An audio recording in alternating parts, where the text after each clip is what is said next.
Hey guys, it's Ben at True Pro Lawn Works. I just wanted to take a minute to thank Brian and Entrepreneur Academy for putting together his residential and commercial service contracts. These have been a game changer for me and my clients in terms of management of expectations, responsibilities, and professional appearance. I get great client feedback about the clear presentation my business extends with these. There's no legalese, no jargon to translate, just clear expectations of both sides. It's plug and play and fully editable. If you're concerned about potential liability or unclear duties, or just want to stand out as a professional, then check out Brian's plug and play documents at entrepreneuracademy.com.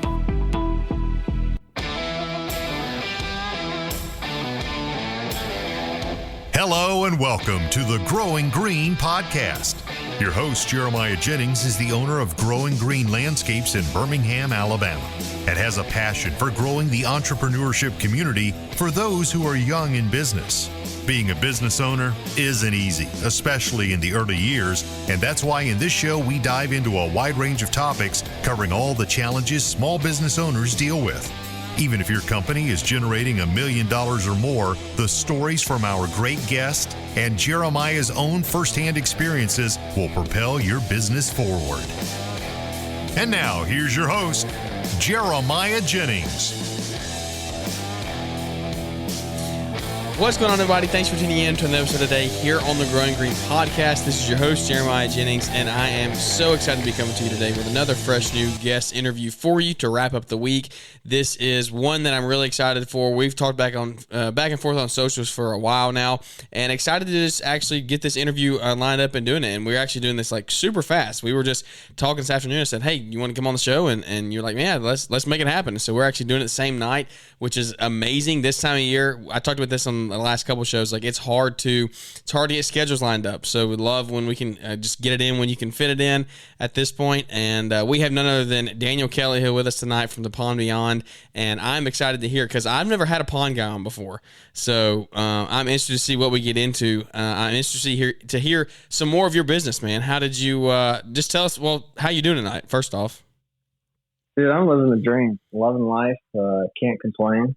Really enjoying the weather and excited to be back up for the season. Yeah. Excited to be on the podcast. And like you're saying, schedules are crazy. So I feel like it's one of those things we just jump in, make it happen and roll with it. So yeah, man, that's right. I actually just started a podcast for the pond industry. Okay. So you ended up, so we haven't even talked. So you did end up launching it. Yeah. So last time we talked, you were still in the beginning stages. Yeah. So we were trying to put it all together and, the guys and I, so I've got two buddies that are also in the industry. One's in Texas, one's in Michigan. So you got the, different time zones. You got different schedules. Yeah. So for the last couple of weeks, we've been trying to, test stuff out, get rolling and going. And so last night we finally sat down and recorded a couple. And I got to do an intro still and kind of a teaser podcast. I'm going to try to get that done here in the next night or two. And then we'll launch everything full scale next week. So yeah, man, that's excited. Yeah, we definitely need to get into some more of that and talk about what that's going to look like. But, man, just walk us through. First off, I want to say thank you to Entrepreneur Academy for partnering with us and sponsoring the show today. Everything Brian's got going on there is just amazing. It is something that I wish that I would have done maybe 5 years ago. Like I wish I would have had that stuff because they would have really changed my company. So all you guys starting out, you need to go over to Entrepreneur Academy, look at the forms, look at the contracts, all that stuff. Gets just valuable resources for pennies on the dollar when you really look back and say, how much money can this stuff make me? So thanks to Brian for doing that. But tell me, you're going to hear a little bit more from the Entrepreneur Academy later on in the show. So Daniel, tell me a little bit about what's family life like, man. What is Daniel Kelly? What is the Pond Beyond? How did that whole thing get started? So I was going to say, I met Brian when I was at Aquascape. Oh, really yeah. Cool guy. So congrats to everything, all the successes he's having. Really enjoy his shop tour series on YouTube too. Yeah. The shops are really cool. So yeah, family life. Things are finally balancing out for me. Pushing 40. I've got 5 boys. I got 18-year-old twins. Holy cow! Which is a trip in its own. And then a 13-year-old, an 11-year-old, and a 3-year-old, all boys. So it keeps my life young and rolling. So my goodness, That is I mean, like you've been a parent for 18 years. That's crazy. Yeah, and I really enjoy you guys' Marriage Mondays. And well, man, we're seeking wisdom. We need to have y'all on and talk because 18 years, that's insane. Yeah, we can pour into you for sure. But enjoy it because it goes so fast. I remember when Jameson, our youngest, was born, and to think he's almost, he'll be 4 this fall. So I mean, it just flies. So, yeah. It's definitely something you want to embrace and enjoy every moment you can. So. Yeah. No, it's an amazing thing so far. It's been life changing for sure. I know. I mean, if you can think back 18 years ago, what that was like, and you had 2 of them, I can't even imagine. Like, did twins run in y'all's family or anything? No. Well, it's kind of a loaded question. So I've got some cousins, like second cousins that are. And then so they are there at least. Yeah. So then my ex-wife, she had some second cousins as well that were twins. So it was kind of in the mix. But I remember when we went in for the sonogram and the nurse looked at us and was like, "Hey, which side of the family has twins?" And like I lit up and she didn't talk for like 3 days. Oh, it was my super funny. goodness. I don't even know how I would have reacted. Like it was cool for me because I always just kind of felt like I'd always wanted twins or would have twins. So when I found that out, man, it was just super, super cool. Yeah. But no, like everybody used to ask us, how do you do that? And it's just like, you don't know any other way. Like, you're so young and naive at that point. Like you're just trying to survive and make sure that their needs are taken care of and you can function. And yeah, me and Savannah have had that exact conversation because we have friends. So you embrace it. Yeah, we have friends who actually had triplets and for their first kids, and we're like, we just sit here and like, how do they do it? And then you just exactly what you said. They don't know anything different. They don't know what life with one kid is like. They just don't know anything different. So they just like adapt and move forward. Well, it's funny because I kept telling her, I'm like, oh, this is awesome. We'll have triplets next time around, and then we'll have one and done. And she's like, don't ever come near me again. Like, I hate you. Like, don't ever talk to me. But no, like, so my wife Kelly, she's got the 13 and 11-year-old, and then we've got Jameson together, and like it was funny because like she was going through all the trying to figure out all the things we got to do, right before we had Jameson. We were going to these different classes and stuff, and we went with some friends, and my one friend, it was their first kid, and we were sitting in this one sleep class or whatever, and they're talking about sound machines and swaddling and all this stuff. And like the girl was going on and on and on and on and on and on. And I'm just like looking around the room like, am I the only one that's calling BS on half this stuff? Like, come on. Like, dude, I don't know. Some of it's real. A whole nother trip. Some of it's real. We might have like shot ourselves in the foot, or we've just found something that's magical. I don't know, one of the two. Like, because Jack sleeps with a sound machine, and like literally if the sound machine goes off, we did it today when we woke him up from his nap. He like as long as the lights can be on, he's fine. He's gonna sleep right through it. The sound machine goes off. I counted 5 seconds. 5 seconds, and he was immediately woke up. I was like, oh. We have the same thing. So at 3 years old, it's still the thing. And that was my argument. Oh no! Like, so is this going to be something that he has to have? Yeah. Like as a calming thing the rest of his life. Mm-hmm. Like, are we training him in the wrong sense? And Kelly kind of got mad at me over it, and it's funny because like every once in a while, this thing's got some kind of glitch in it where the plug will magically come undone or whatever, and the thing will shut off, and that kid is instantly like, yes, Mom, Dad, you got to go up there. And he's like, my sound machine's off. No, plug it back in, turn it on, and they go right back to sleep. Oh my goodness, that's insane. But enjoy the sleep because we've been going through this. I wouldn't call it a regression. Don't say there's more sleep regressions at 3 years old. That can't be a thing. We're so no, that can't be a thing. my wife actually called me earlier and she was arguing with me because she's like, I called the doctor and I'm trying to figure out because like for the last 2 months, like he's been all over the place. Like one night he'll sleep perfectly, then like 4 nights in a row he'll be up 2 or 3 times, and it's simple stuff. So it's like he either wants some milk or he needs one of us to tuck him back in, like his covers. He took his covers off. And we keep telling him, like, Jameson, you can pull the cover back over yourself. Like, you don't need us to come up there. So, like, she's, like, super frustrated because she's getting woke up 2 or 3 times. And then the nights that he does sleep, then her dog's waking her up to go out in the middle of the night, you know? So it's just one thing after another. That's crazy. But that's crazy, man. Well, dude, we need to go ahead and schedule. We need to have y'all on for Marriage Monday, like yesterday. Yeah, heck yeah. So awesome, we need to schedule that before even in this call. But let's hop into the pond beyond, because that is something that is really interesting to me. The whole pond business is just, it's a crazy thing. It's very cool. I love seeing it on Instagram. I'm not really that in tune with that world, but I do like watching and seeing those builds on Instagram. So just walk us through like that side, like your business, man. How did that whole thing start? So we'll definitely invite you in the tribe, man. It's an amazing tribe. So I've got to step back a few years.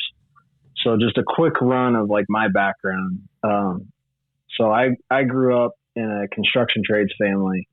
My dad was an operator, started his own excavating company. All my uncles were in the trades, superintendents or in one aspect or the other. And they all learned from my grandpa. He used to build houses. And so at a very, very early age, like age 5, I was out, with my dad running equipment. And I remember we were tearing down this old farmstead, and he told me, he's like, I need you to dig me a hole. He's like, I got to go over and knock down this building and clear some other stuff. He's like, here's the controls. Just dig, pile your dirt over here. And if you need anything, honk your horn and I'll come check on you. So age 5, man, like I'm just lit up. You're like entrenched. You're kid at Christmas, right? And so like from that age on, like I was hooked and into it. So growing up, operating, learning all the skills from that. And then we also had a lawn care company. So on the weekends, we'd always go out and mow yards. So, I started kind of like you and got into the mow and go. And throughout the years. So when I was 13, I had a 855 John Deere tractor that I bought a 5x10 tilt bed trailer from my neighbor who was in the lawn care business as well, and had just upgraded. And then I got a Toro walk behind. So I put that, my push mower and my weed eater and blower on, and I'd zoom around, within a couple mile radius. And then the real far stuff we'd go do on the weekends. So that way it took some of the workload off my dad. And then, in high school, turned it into a full-fledged landscape. Did that for years. And then kind of transitioned into excavating more, working for a lot of electricians, plumbers, doing a lot of site utilities, site prep. Got in with a couple GCs and transitioned more out of the landscaping and into full-fledged excavating. And then, the 08 recession kind of caught up to us in 11, and some things went south. We had a few contractors that hosed us for about $750,000. Oh, Next my thing I know, goodness. I was fire selling everything to, stay afloat. And so that was kind of a 2-3 year low spot that, I learned a lot about myself, went through a lot of hard times.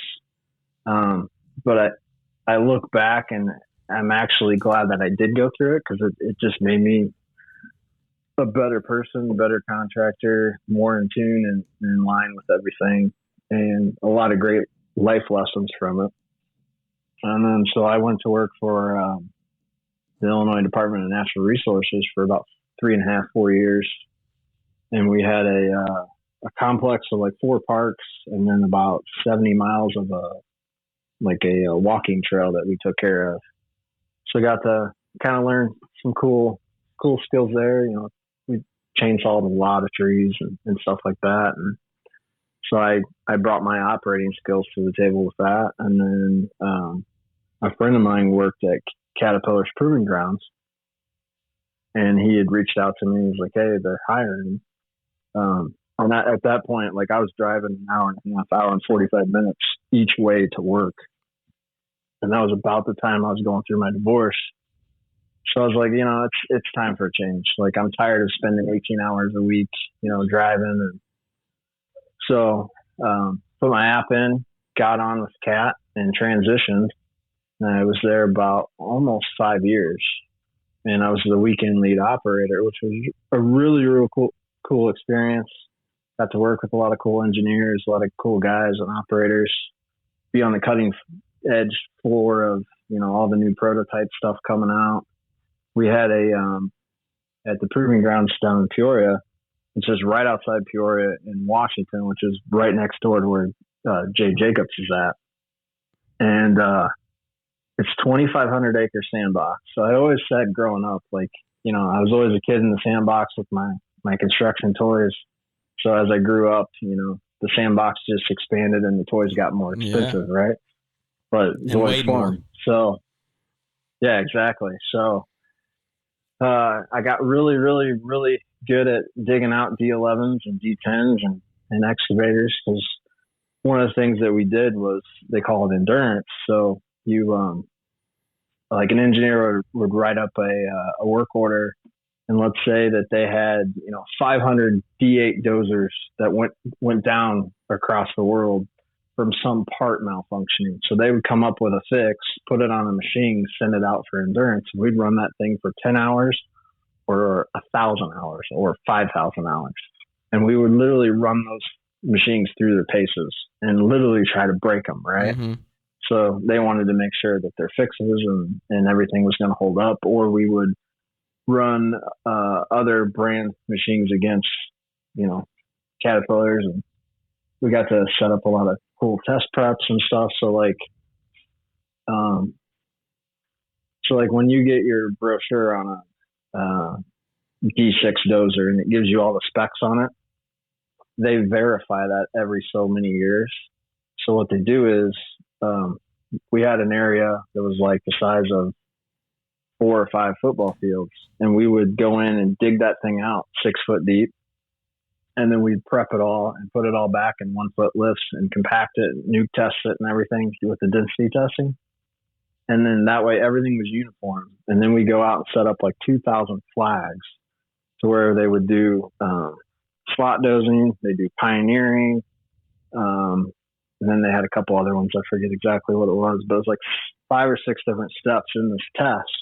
So they would set up 3 dozers in the likewise size class, horsepower class, and whatnot, weight class. And then they put 3 operators in, and they would do that test 6 times. So each time they completed a 3 set, they would move the operator to the next machine, and they'd flip flop, if you follow me. Mm-hmm. And so it would take the operator error out of the data. Yep. And then there would literally be like 30 engineers out there for like a week doing this test and collecting. They've got a building out there that's it's almost like a surgery center where they put in all the data cable and all the sensors, and they put miles of cable on this equipment to capture all that data. So being involved in all that stuff is really, so really that was cool. Literally just like a massive test site. Yeah. That's all that's all so it was. There'd be like 20 different locations throughout that 2,500 acres. And the cool thing about it is it's surrounded by a highway on one area and then a subdivision on the other 3 areas. And it's all surrounded in trees. So you actually have to drive through a subdivision to get to it. Mm-hmm. So it's kind of a well hidden thing. Like everybody lives around there knows it's there. Yeah. But it's kind of a hidden gem, if you will. But one of the things that was really cool about the place is they had a machine development center. It was a 5-acre building under roof. And up until I think about 5 years ago, it was the biggest clear span building in the world. So what that means is there's no column or posts throughout the building. So where your walls come up, your trusses come all the way across. So it's one huge open building. Yeah. So you literally go in there and you could build any prep or any test site or whatever.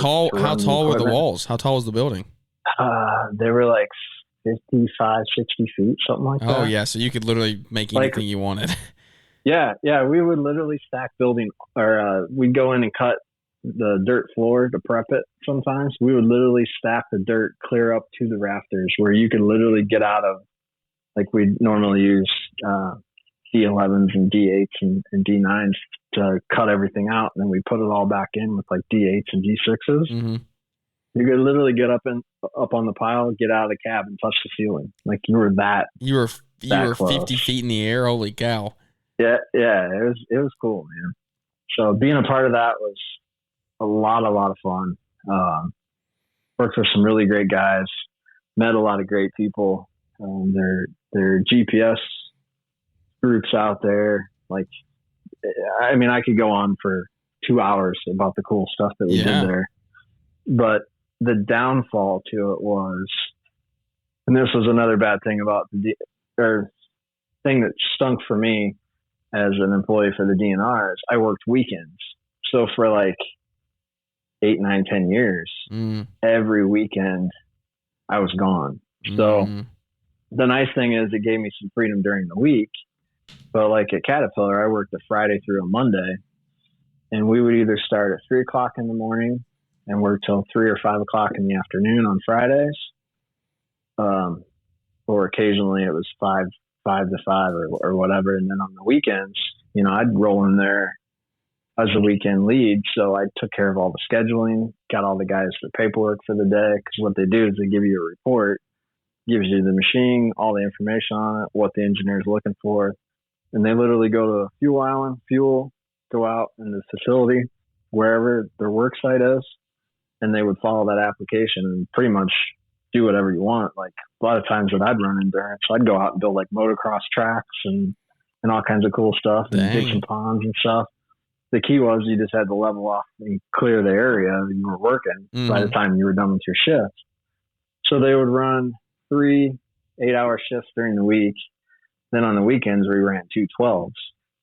So I oversaw that whole weekend schedule. So y'all were doing Saturday, stuff all night long. People were digging all night long. Oh yeah. So it's 24/7, like 362 days out of the year. So like usually Thanksgiving, Christmas, and New Year's are about the only holidays that they shut down for like a 12 to 24 hour period. Wow. So I mean, you could walk in there and you could have 30 machines on the docket, or you could have 2. For the weekend. So is this like the biggest test site that Caterpillar has, I'm assuming? So they have 5, I think, worldwide. So Tucson, Arizona is their other big one. And that's where they run a lot of their like mining operations. The Lawntrepreneur Academy is your online destination for learning how to grow a successful lawn and landscaping company. Hi, this is Scott from New Jersey. I just want to say that Brian puts out some great content. Definitely has helped me grow my lawn and landscape business. Just finished my 4th or 5th coaching call with Brian, and every time I get off a call, I'm definitely ready to go out there and crush it. I also just recently purchased the whole ball of wax from Lawntrepreneur Academy. Loving all the content. Brian's definitely out there looking out for our best interest and trying to help us grow a bigger and better business. The link is in the show description. Make your business as successful as possible with training and resources from the Lawntrepreneur Academy.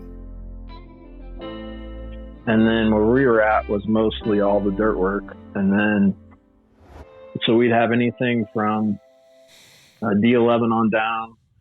I think the biggest excavators we had there were like 395s.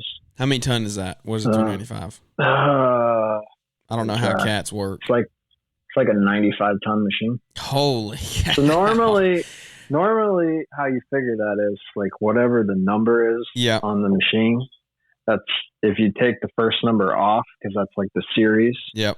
Then the second 2 numbers is like the weight class. Okay. Yeah. Yeah, I knew it was something like that. So I knew the numbers had to do something. I just didn't know how. Yeah. I know a couple of them do it differently. So.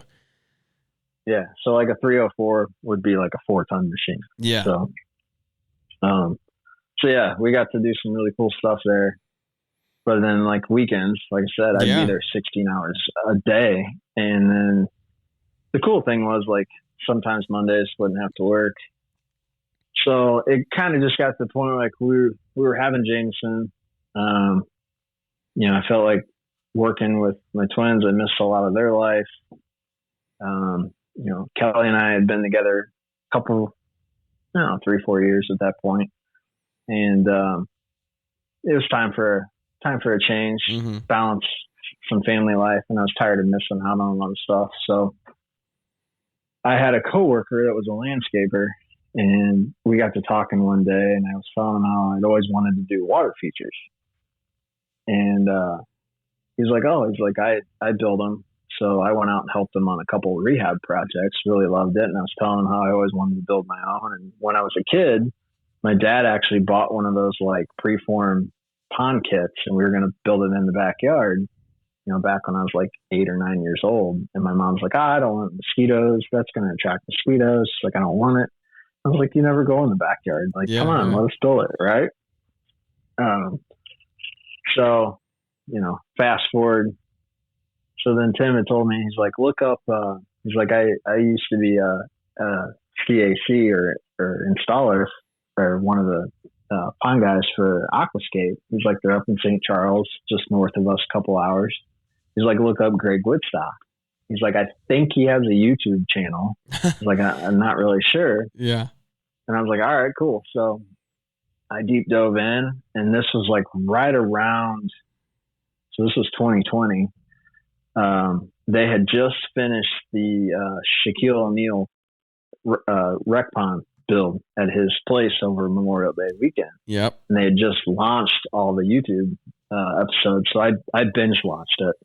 And then like for weeks, like that's all I'd come home and watch, like in my free time. And Kelly's like, is this going to be like your new trend? Yeah. Like that's all she's like, I feel like I know this Greg Woodstock guy. So I ended up buying a pond kit or pondless kit, and I built a 50-foot stream pondless in my front yard, and we'd kind of redone the landscaping. And Kelly had a friend from high school that had lost her 4-year-old boy. He had they were at a 4th of July party, and he had drowned. So like when I said that I wanted to build this feature, like she was like hell bent against it. Yeah. She was like, you're not putting any deep water in. Jameson at this time was like, I don't know, 6, probably Jack's age. Yeah. 6-7 months. So I built this thing, and it's funny because our other 4 boys, like all they wanted to do with their time was play on electronics, play video games and stuff. And the day I fired up that feature, and I ended up putting like 2 or 3, 4 or 5 inch pooling areas in it. Yeah. They were all out there playing in it, for hours. So she was excited. She was excited to get them outside. So she's like, okay, you might be on to something. So I did Pandemonium shortly after that. It was a digital one. And then we had gone up to Downers Grove, which is just outside of St. Charles where they're at. And so we went and toured the building, and the team Aquascape, the construction team, was actually building like a $250,000 rec pond 2 houses down from my in-laws. And the week we were up there, so I ended up stopping in and introducing myself to Chris Hansen, the foreman, and the team and stuff. And we got to chatting, and I told him, I said, I'm kind of at a point where I'd built a couple features at this point. Was thinking about, transitioning.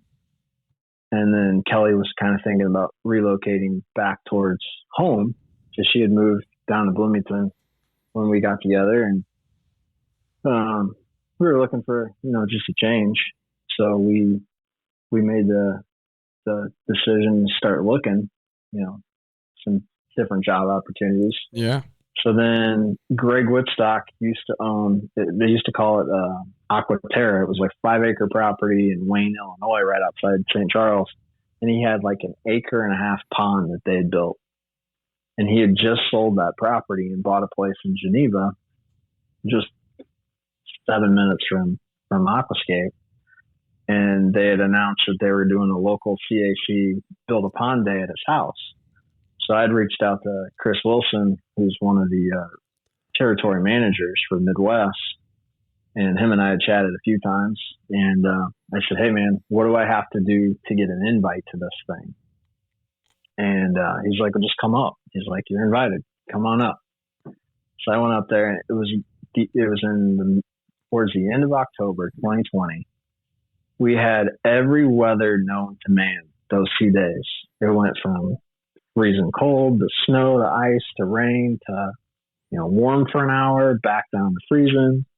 And we built a really cool, just simple feature in his backyard. And man, I was in there like just focused, asking 1,000 questions. Like Chris Wilson was there helping build it. So like I linked up with him, and I was like, anywhere he went, like I was on a six, right? Mm-hmm. And shortly before that, Nick was the assistant foreman. He had left to become a union electrician. And I had messaged Brian Helfridge, who is the vice president of construction, and then Greg Whitsock, the owner. And I said, hey, because they had put out a vlog about, hey, if you're interested in coming to work for us, reach out, let us know. So I wrote him this long message on Facebook, and I was like, I'm your guy. Like, I love this stuff. Like, I feel like I found my tribe. Here's some stuff that I built. Like, I'm eager to learn. So Brian was at that build, and him and I started talking, and I said, hey, man, this is my situation. Working at Caterpillar, and they had changed my schedule with COVID, so I was only there Friday through Sunday. I was like, I'm free Monday through Thursday. I was like, I'd love to come up and work with the crew, for a couple of weeks, learn some of the trade and go from there. And I said, my wife, Kelly, is from Downers Grove, would love to move back. What's the potential of me maybe coming on the crew next year, if it works out? He's like, I'll tell you what. He goes, we normally do a working interview. So he's like, let me talk to some people. But he's like, why don't you start coming up, Monday through Thursday or Monday through Wednesday and work with the team, see if you, mesh with them well. And then we'll kind of see where it goes.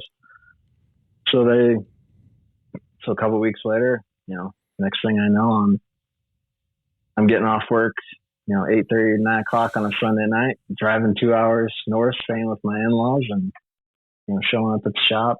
So for the entire winter, that's what I did for 5-6 months, where Wow. I'd work Monday through Thursday at Aquascape, and then go back and work my job at Cat. And we did the Artist of the Year Sandbox that season, which was a really cool fire hose for me. Because, I think we did 7 or 8 of them, and getting to work with the best of the best, the top of the top, and just soak that in and be able to hang out with them that entire week and just, learn everything you could. Yeah. Was an awesome experience. And so then I think we were winding down, like March, they came and offered me a full-time gig. I jumped on it, and we relocated up, and so I was with them for 2 years, and I was their equipment and fleet manager. And that was one of the reasons they brought me on, was I was the piece of the puzzle that they were missing for a long, long time. Having the equipment background, mechanic background, and just, I'm a tool junkie. So, being able to come into the fold and really help with that. I set up and organized, their tool setups and their trucks, and built out an enclosed trailer, and, tried to bring in a lot of efficiencies and stuff. Yeah. To help, just dial things in. Because that was one thing I noticed when I came in, was they were spending 3 hours a day just moving equipment out of the shop, onto the truck, to the job site, back across the job site, back to the shop to repeat the next day. That's unbillable time, yeah. And I was like, you guys are losing, at $150 an hour, you're losing almost $70,000 a year. Why not set up the trucks where everything's on there? So that was one of my first tasks that I was given when I joined.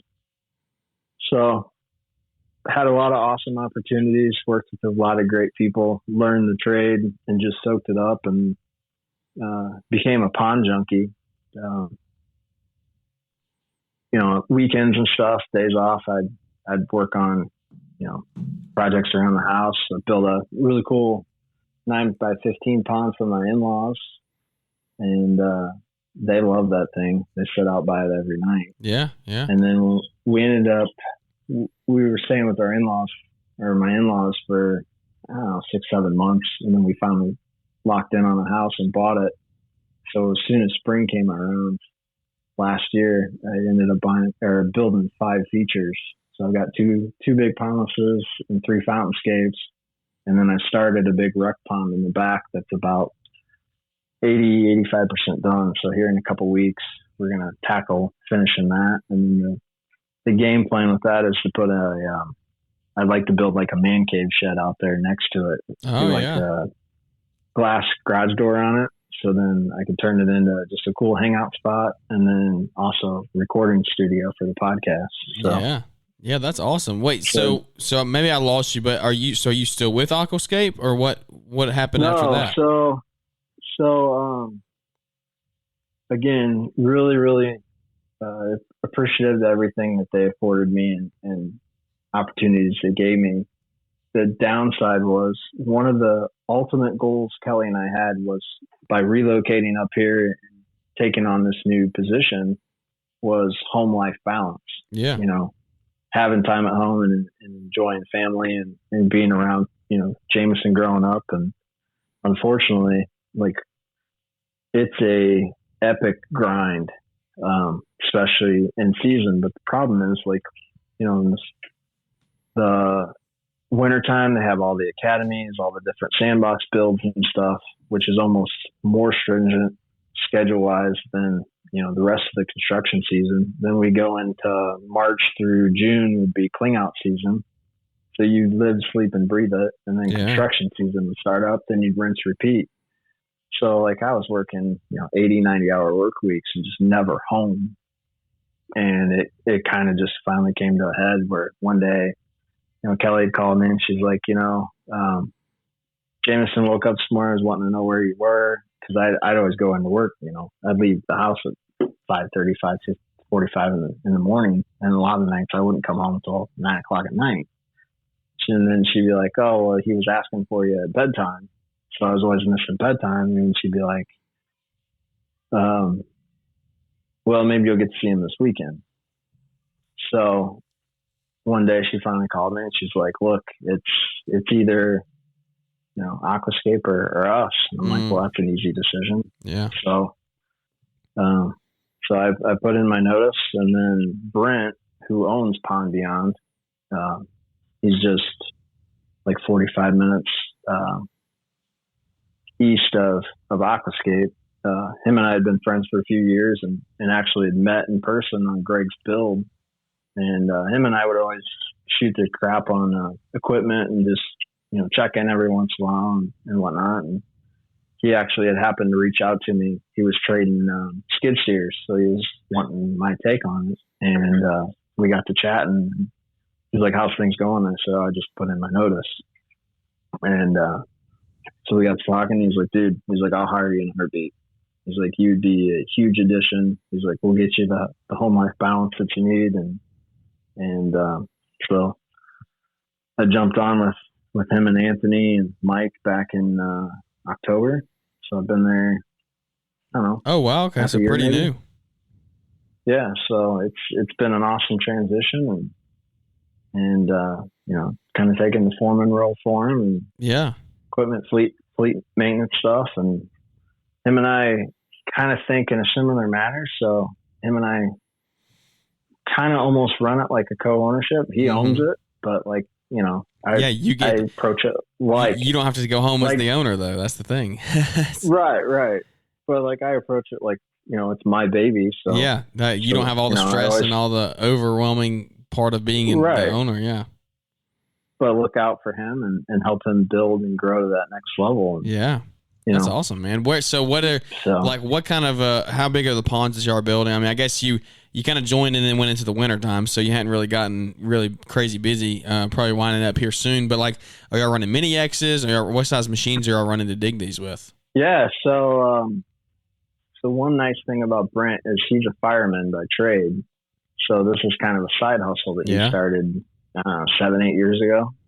So he's been able to actually invest in all of our equipment and pay for it up front. So, no loans on it or anything, which has been great. And that allows us to grow even further. So we've got in every year, 2 years, he'll trade up and upgrade. Mm-hmm. So we've got a Kubota 57-5 or KXO 57-5, and that thing's a beast. So what is that, 5 ton? Mini, 5.5 to 6 ton mini X. And I'm trying really hard to push him into getting a tilt rotator for it. Cause I think it would take our game to joining the tilt rotator game. I hear you. It's an epidemic that's coming. Yeah. I think in the next 6 to 12 months, it's going to be crazy. I'm going to be interested to see how it affects everybody in the landscape world that's running any type of dirt work or anything like that. Well, and one of the things that I've been a big proponent of is, trying to influence the next generation to get into the trades, right? Mm-hmm. But everybody's having the labor problems. I mean, it. You're dealing with it too, trying to find great guys and teammates. So the more you can mechanize, the more profitability and abilities you have to take on that work. So, because we're trying to get into some excavating work as well and kind of diversify to fill some of the schedule gaps. Yeah. Because we don't do a ton of maintenance, but we do some pond maintenance, and then some pretty epic builds, and then we even do Christmas lights in the fall. Yeah, awesome. It was mind-boggling to me because I'd asked him, I was like, "So what are you doing in the winter?" He's like, "Christmas lights." I'm like, "What?" I'm like, "You got to be crazy." But so does he have a pretty big outfit going? As far as on the Christmas light thing?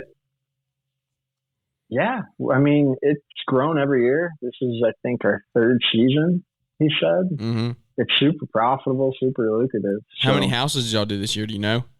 I think we did over 50. Yeah, that's a pretty good bit, yeah. But my favorite part about it is just going in to take the lights down. Cause you spend all these hours and you just put the pole up there and watch those things fall like dominoes. I mean, it takes you 2.5 to 3 hours to put them up on some places, and in a matter of no joke, 30 to 40 seconds, they're all down. Yeah, I mean, it's crazy. Yeah, that's crazy, man. Well, that's cool. So. Well, I'll tell you what, definitely want to hear more about the whole work-life balance thing, I want to hear more about the whole working weekends and then going up and work, the transition to aquascape. That sounds like something that could really put a lot of strain on your marriage and especially having a young kid. I want to hear more about that. I want to save that for a Marriage Monday. We're definitely we're 100% lining up that interview. I want that to happen. But I tell you what, it's getting late. We're already at 40 minutes. I want to be respectful of your time. I don't want to hold you too late. Just tell me one or two things here that you would just recommend to somebody who is maybe looking to start doing some type of pondless water feature or something like that. Because I know I've heard it's everybody always says that does it is it's an easy addition. It's easy money. You should be out there. You should all be doing it. One, do you follow that I guess I can't think of the word. Do you follow that group of people that say that? And then two, if that's the case, how do we even get into doing something like that? So one of the things Aquascape's really good about is trainings and academies and stuff. So in the winter times, they always put on a sandbox build training. And it's usually a couple days. Yeah, you go in. It's just a good networking thing. You meet a lot of different guys in the trade. Yeah. And the team builds a fountainscape in an hour. And then Chris narrates it, talks about all the steps and processes. And then in the afternoon, 4 of the guys on the team build a 8x11 pond with a 2-3 drop waterfall. And you get to see all the steps of the 20 products, 20 steps. Mm-hmm. And they walk you through all the numbers and everything. And it is ridiculously profitable. And it's so easy to get into. And it's like they say, even for the from the maintenance side to the hardscaping side, water pulls everybody outside. So it ties into everything else, your patios, your fire pits, your pergolas, your outdoor, entertaining areas. Yep. One of the things that I love about it is they say once you get into it, you need to live with it yourself. And I took that to heart, obviously having 6 features in a half-acre, yard. Yeah. But just seeing firsthand, like when I said earlier, going back when I built my first feature and all the boys came outside and interact with it. Like the other day, I fired up all of our fountainscapes, and the boys were out, enjoying it and being involved in it. So it does, bring your family together. So there's that great aspect. But like on the business side, I mean, you can go in and start really, really simple with a simple fountainscape. You can build it with 1 or 2 guys in 6 to 8 man hours. You can charge $5,000 to $6,000 for it. Holy cow! And have $2,300 to $2,500 in the product and labor. Wow. So I mean, it when they say the margins are 50, 60, 70%, it's very, very true. And obviously, CRMs to where your numbers and know how to dial that stuff in is key. But and then, like I said, going back to living with it, I've got a really, really badass pondless waterfall I built right outside our bedroom window, and it's my own personal sound machine, if you will. Like we crack the windows even in the wintertime, and that thing just puts you to sleep, and it's just super relaxing. And it's a passion you gain for it, and living with it, only exemplifies your passion when you're out talking to a client and telling them about it. And every time, like I'll go on a consultation, I'll bring up the fact that I live with, 5, almost 6 features, and people just light up and they're like, "Oh, tell me more." Like, and you can just segue that into a 2-hour conversation if you want. And it just sells itself. Yeah, it really does. Yeah. It's not even something, it's not done. And that's something it's not a hard product to sell, because I feel like everybody would love a good waterfall or a good little pondless feature. I love seeing people put them in. I know Josh Sutton puts them in a pretty good bit with Sutton Outdoor. I don't know a ton of other pond. Like I said, I'm not very caught up in the whole pond world, but I do love seeing the few people that do that. So, man, that's really cool. I really want to hear more about that in the future. Maybe come on in the future and just talk like strictly like more pond stuff. But where could everybody connect with you, or just maybe ask you some more questions about trying to make a good connection, or maybe you have the right connection to get them to, if they wanted to maybe go to one of those classes, or just even start now, where could they connect and get started with something like that? So you can follow Team Aquascape stuff, obviously for the different trainings and stuff. YouTube's a great resource for that. Greg Whitstock, the pond guy, Ed Ballou, Ed the pond professor, or Team Aquascape, or the Aquascape vlogs. There's 3 of them. So there's a lot of great content there. Yeah. But as far as my stuff, DK, I think _ the Pond Beyond on Instagram, and then Pond Builders Network on Instagram as well, and Facebook. That's kind of my new podcast venture with my buddy Lamar and Ted, and we're just going to try to highlight the industry and really shed light on what we get to do every day, and the tools we use, and the guys we get to collaborate with, and the projects that we get to be a part of. It takes guys, all around the world on different projects. So the possibilities are endless there. So yeah, definitely hit me up, and I'm an open book and have a great passion for this. And I definitely, when I found Aquascape, I found my tribe, and man, I just eat, sleep, and breathe this stuff. So I love it. It's a cool industry, and it's a good supplemental thing to everything else guys are doing in the industry as well, and it just ties everything together. Yeah. And, that's fantastic, man. The really cool thing for us, real quick, building for customers, like you mow somebody's grass and they might send you a, end of the year Christmas card and say thanks, right? You go build them a pond, you literally become their family. Like I couldn't tell you how many times that we'd be building and people would go to the nth degree to go get you coffee and donuts and lunch and like invite you back for parties. And like every time they see you, man, they come up and give you a hug and like you completely change their life. You give them a backyard oasis vacation spot, if you will,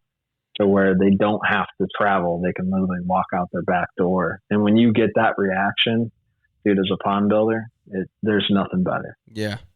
So no, that's because we were actually just in your wood neck of the woods a couple of weeks ago down in Huntsville building a really cool project. Oh, really? And that was the reaction that we got from the homeowner. They were gone on vacation for a week, came home, and we were still like 2 days away from finishing up and completely firing it up. But that was her reaction. She's like, I don't ever have to go on vacation again. Yeah. She's like, you guys nailed this thing out of the park. So wait, so y'all are in Illinois and you came all the way to Alabama to do one? Yeah, we came down to help another CAC, certified aquascape contractor. Oh, okay. A friend of mine had reached out and we went down. 4 of us went down and helped them build a pretty epic project. So that's awesome, man. Well, that's super cool. I think we can sit here and talk all night long. It's a really cool thing. The whole pond thing. I definitely think I want to look into it a little bit more, and maybe some of you do out there as well. Definitely go check out the podcast. What was the name of the podcast again? Pond Builders Network. Pond Builders Network, and it should be coming out next week. You said somewhere. I won't hold you to it, but within the next week or two. The goal is to drop it next Wednesday. So we'll have an intro, teaser, and then at least the first, if not two episodes. So fantastic, dude. That's awesome. We always love new podcasts coming in the industry. I'll definitely be checking it out, and can't wait to see what. I appreciate it. Yeah, absolutely. What y'all get into, because it's always cool just getting to hear different people's perspectives on different industries, and it's one big industry, but there's different little offsets or off like little wings off of it. And so that's cool. The pond it's kind of its own little thing. And so it really interests me, and I think it does other people as well. So, man, I tell you what, thank you so much. I want to let you go, be respectful of your time. Y'all have a good rest of the evening. Guys, thank you so much for tuning in today. If you enjoyed the show, leave us a big 5-star rating and review. Those continue to help just boost us out there so we can grow the community one relationship at a time. So without any further ado, that does wrap this episode up, and we look forward to catching up with everybody here on the next one. Thanks for tuning in to the Growing Green podcast. It is an honor to have you listening, and we hope you receive valuable advice to help take your business to the next level. Don't forget to follow the podcast so you'll be notified when our next episode drops.